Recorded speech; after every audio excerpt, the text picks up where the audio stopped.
Hi friends, this is Mainak Misra and welcome back to my channel.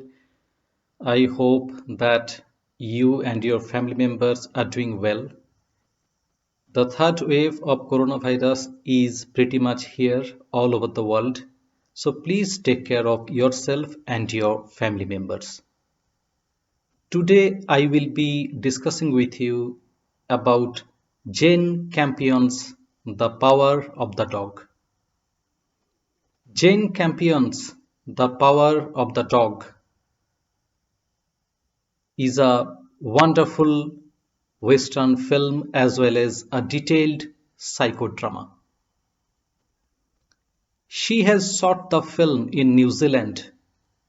However, the visuals are not disconnected from the American West. The film shows the power of masculinity in the early 20th century. However, it is not simply a mundane cowboy story. The film deals with important psychological issues like male ego, masculinity, revenge, resentment, hatred, jealousy, as well as love. Without firing a single bullet, Campion has made a glorious Western film. Without showing any sex scene, Campion has made an utterly erotic film. Now let me tell you about the story. The Burbank brothers, Phil and George, are wealthy ranchers in 1925 Montana. George is calm and sober, but Phil is hot-headed and a typical cowboy. He has a very strong male ego and he is greatly influenced by masculinity. While having a cattle drive, they enter an inn that is run by fellow widow named Rose Gordon and her son Peter. George falls in love with Rose and eventually marries her. But Phil does not like both of them. He hates Rose as well as her son Peter. He thinks that Rose has married George only because of his money. After marriage, Rose moves into the Burbank household and taking George's money, she sends Peter to study medicine and surgery in a college. George wants to introduce Rose to his parents as well as the governor. During the dinner, Rose plays a few notes of Radetzky March on the piano. Phil plays the same tune on his banjo. He wants to belittle and demean Rose. Phil's continuous insults make Rose vulnerable and she becomes a hard drinker, an alcoholic. During the summer holidays, Peter comes to stay with his mother in the Burbank household. Phil again keeps mocking Peter in front of the ranch workers for his effeminate behavior. Peter is deeply hurt and he secludes himself in his room. And there he practices animal dissection because he is studying surgery, right? And medicine. One day he discovers that Phil is masturbating and taking bath with Bronco Henry's handkerchief. Phil always takes Bronco Henry's name and he is deeply inspired by him. He is his mentor and everything. He always takes his name. And then Peter goes little forward and discovers a small closed place in the woods full of magazines that cover the nudes photographs of men. Phil gets to see him and chases him. After this incident, Phil's behavior towards Peter changes and he starts liking him. He teaches him horse riding and promises him to offer a lasso. But what Rose does in the meantime, she sells off the extra rawhide that Peter had, that Phil had. So Phil is very angry and he screams. And that time Peter comes. Actually, he extracted rawhide from a dead cow earlier, wearing gloves. But Peter hides that information.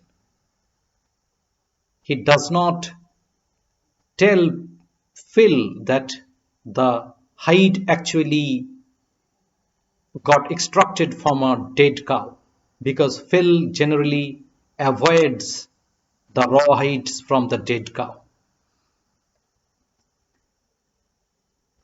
At night, Peter and Phil are awake and Phil makes the lasso for Peter out of that hide that Peter extracted. Next day, Phil is ill and George takes him to the hospital. And then we see that his coffin is being prepared for funeral. So Phil is dead. He actually got a wound while doing a fencing job and Peter and Phil caught a rabbit. So that time he got a deep wound in his hand. So most probably the cow died because of anthrax and that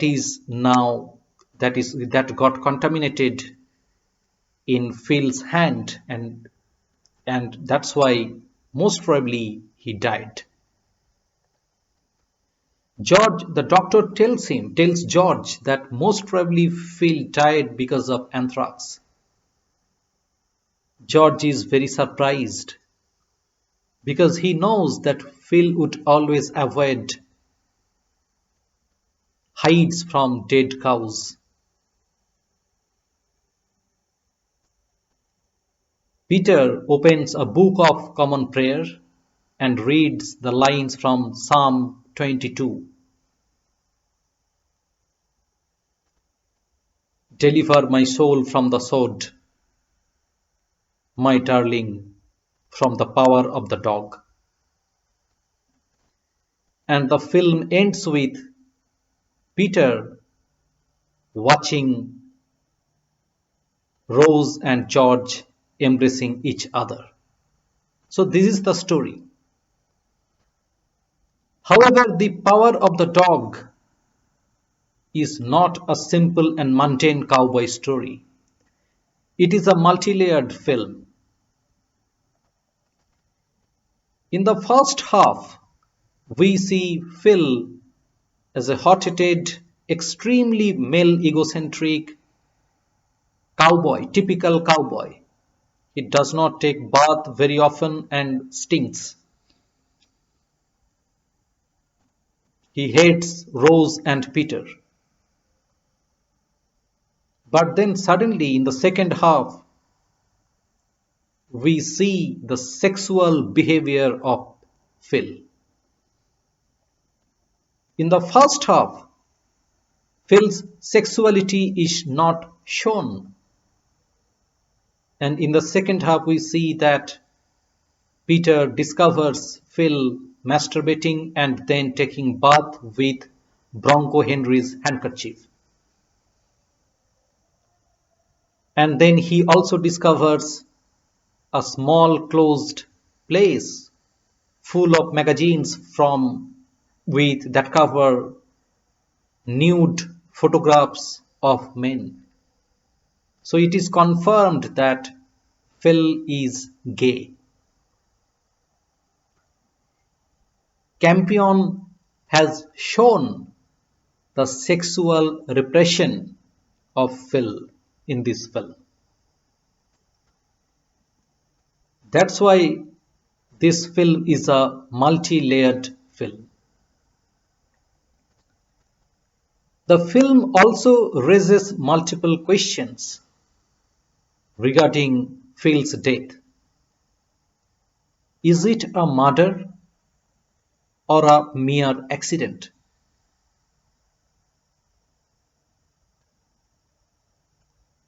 Does Peter deliberately hide the information that the hide was extracted from a dead cow? Does he avenge all the insults to him and his mother? He reads Psalm 22, deliver my soul from the sword, my darling, from the power of the dog. Who is the darling here? And who is the dog? Is Rose the darling and Phil the dog? Does Peter want to save his mother from all the insults that Phil hurled to her? Or is Peter himself is darling and Phil is the dog? He wants to save himself and he just wants to eliminate Phil from this world. Or is it Phil the darling and all the hardships that he had gone through earlier are the power of the dog? Because at the last moment, they really bonded together. They bonded very well. They were together. Phil taught him horse riding and offered him a lasso. So which one is true? The film does not answer that. It just raises questions. Jane Campion's masterful direction has made the film dynamic and multi-layered. Her screenplay, that is based on Thomas Savage's novel of the same name,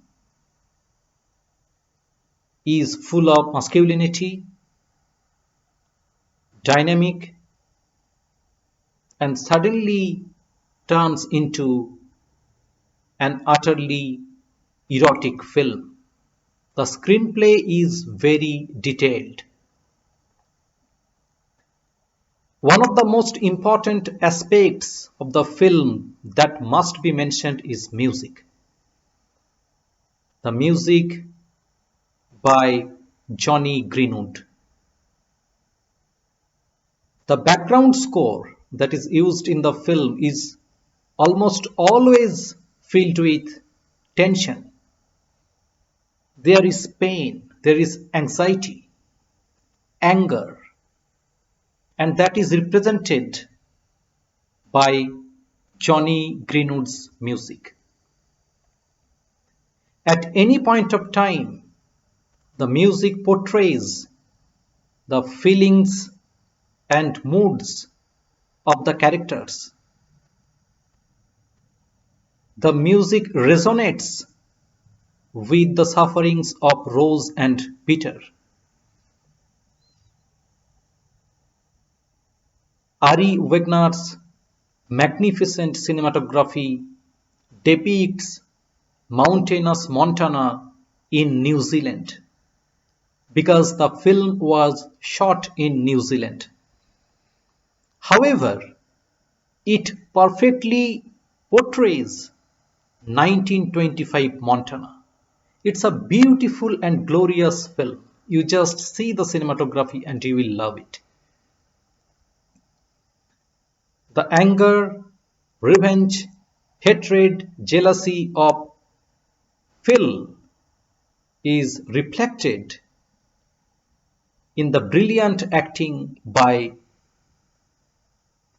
Benedict Cumberbatch. Brilliant acting. Jesse Plemons and Kirsten Dunst have played their roles really well. They've justified the characters of George and Rose. Cody Smith McPhee is very dynamic. Initially, his character Peter looks effeminate and weak, but then it turns into a strong and dynamic character, and everything is underneath him. Brilliant portrayal of Peter by Cody. The Power of the Dog was screened in competition at the 78th Venice International Film Festival, where Jane Campion won the Silver Lion for Best Director. The film has also received 7 nominations at the 79th Golden Globe Awards, and I think it has just started. It is a brilliant film. You should not miss it. And again, I repeat that the third wave of coronavirus is pretty much there all over the world. So please take care of yourself and your family members. Please support me, subscribe to my channel, press the bell icon so that you do not miss regular updates. Thank you for watching this video. Thank you and bye.